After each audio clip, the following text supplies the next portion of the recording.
السلام علیکم۔ پاکستان کے بہت ہی زبردست آرٹسٹ، ایکٹر، آپ جو مرضی ان کے نام کے ساتھ لگائیں کیونکہ وہ اتنے ورسٹائل ہیں۔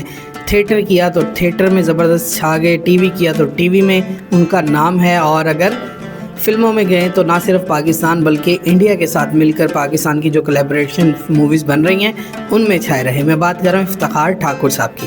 ابھی کچھ دن ہوئے ہیں کہ ان کا ایک پوڈ کاسٹ آیا، اور اس پوڈ کاسٹ میں انہوں نے تھیٹر کو چھوڑنے کا اعلان بھی کیا اور وجہ بھی بتائی۔ تھیٹر پاکستان میں آپ سبھی جانتے ہیں بہت بڑے بڑے فنکار پیدا کر چکا، جس میں مستانہ صاحب تھے، جس میں سہیل احمد صاحب ہیں، جس میں خالد عباس ڈار صاحب تھے، جس میں وسیم عباس تھے، اور جس میں اب میں کسی کا نام بھول جاؤں تو طارق ٹیڈی صاحب تھے، جس میں سردار کمال صاحب تھے۔ وہ تمام لوگ اس ملک کے تھیٹر کے ساتھ وابستہ رہے، اور ابھی اگر ہم بات کریں تو نسیم وکی صاحب ہیں۔ یہ سب لوگ جو ہیں وہ تھیٹر کی جان ہیں۔ پاکستان میں تھیٹر کو جس عروج تک پہنچایا افتخار ٹھاکر صاحب نے، اس عروج سے وہ اس تھیٹر کو اب چھوڑ گئے۔ یس جی، آپ بالکل صحیح سن رہے ہیں۔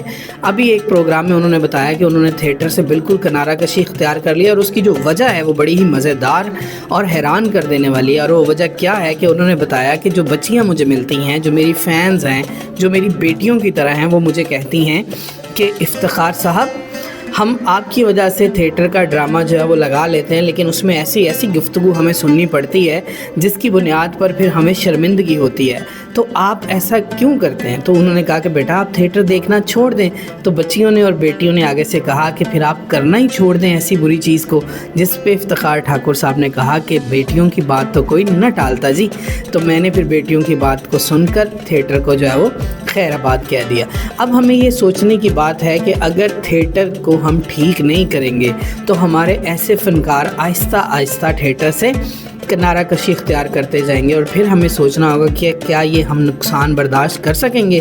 جہاں جواد وسیم صاحب چھوڑ گئے، جہاں اور کتنے سارے لوگ چھوڑ گئے تھیٹر کو، وہیں اب افتخار ٹھاکر صاحب جو ہے انہوں نے بھی تھیٹر کو خیر آباد کہہ دیا۔ اس سے پہلے کہ تھیٹر بالکل بند ہو جائے، ہمیں چاہیے کہ ہم تھیٹر کے لیے کوئی رولز اینڈ ریگولیشن بنائیں اور دوبارہ سے فیملی تھیٹر کو بحال کریں۔